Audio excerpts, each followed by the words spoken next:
बहू, जरा तकिया देना, बैठे बैठे पीठ अकड़ गई है। सुमित्रा जी ने कमरे से आवाज लगाई। जी माँ जी, अभी आई। रसोई में नाश्ता बनाती नीलू ने सास की आवाज सुनकर नाश्ता बनाना छोड़ उनके लिए तकिया ले उनके कमरे में पहुंच गई। अरे दूसरा तकिया क्यों ले आई?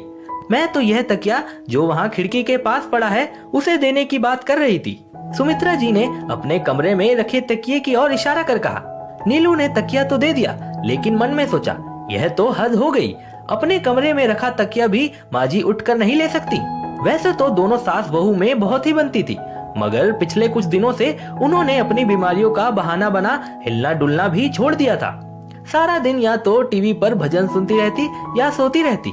नीलू की सास सुमित्रा जी को अनेक बीमारियों ने घेर रखा था, उसमें शुगर भी एक था। डॉक्टर ने नियमित रूप से व्यायाम और संतुलित रूप से आहार लेने को कहा था और साथ ही वजन घटाने पर भी जोर दिया था। लेकिन सुनीता जी थी कि अपनी ही सेहत के साथ लापरवाही बरत रही थी।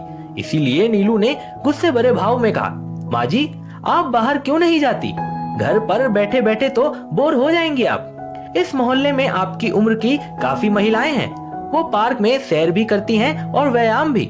उनसे मिलकर आपको अच्छा लगेगा। बहू, अब इस उम्र में इन बूढ़ी हड्डियों में ताकत कहाँ जो सैर पर जाए या व्यायाम करे। सुमित्रा जी का यही बहाना होता। व्यायाम से तो उनका दूर दूर तक कोई नाता नहीं था।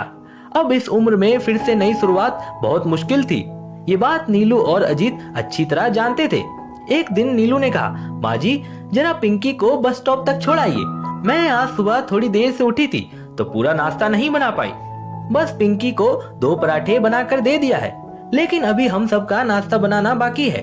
सुबह सुबह भजन सुनती सासू माँ ने बहू की बात सुनकर मुंह बनाया और कहा, अब इसे इतनी दूर बस स्टॉप पर ले जाना पड़ेगा। बहू, सुबह जल्दी उठ लिया करो और काम समय से कर लिया करो। जी माँ जी, बस आज की ही बात है, वरना अजीत को ऑफिस जाने में लेट हो जाएगा। सासू माँ पिंकी को बस स्टॉप तक छोड़ने चली गई और 1 घंटे बाद हंसते हुए वापस आई और कहा, ये मोहल्ले की औरतों ने सुबह सुबह मुझे बस स्टॉप पर देखा तो कहने लगी, हम सब रोज सुबह बच्चों को छोड़ने के बाद सैर पर जाते हैं, तो आप भी चलो। तब मुझे भी पकड़कर पास वाले पार्क में ले गई। सभी मेरी ही उम्र की महिलाएं थी। वहाँ घूमते घूमते वक्त का पता ही नहीं चला। कोई बात नहीं माँ जी, नाश्ता बन चुका है, आप मुंह धोकर नाश्ता कर लीजिए। अगले दिन नीलू ने फिर अपनी सासू माँ को वही कहा। सुमित्रा जी ने बोला, कल तुमने कहा था कि तुम जल्दी उठ जाओगी, आज क्या हुआ? माँ जी देखिए ना, आज अजीत ने कहा कि वो लंच बाहर करेंगे, तो मैंने सोचा हम लोगों के लिए खाना अभी बना लेती हूँ, तो अभी खाने की तैयारियां करनी है। मन महसूस कर सुमित्रा जी फिर पिंकी को लेकर बस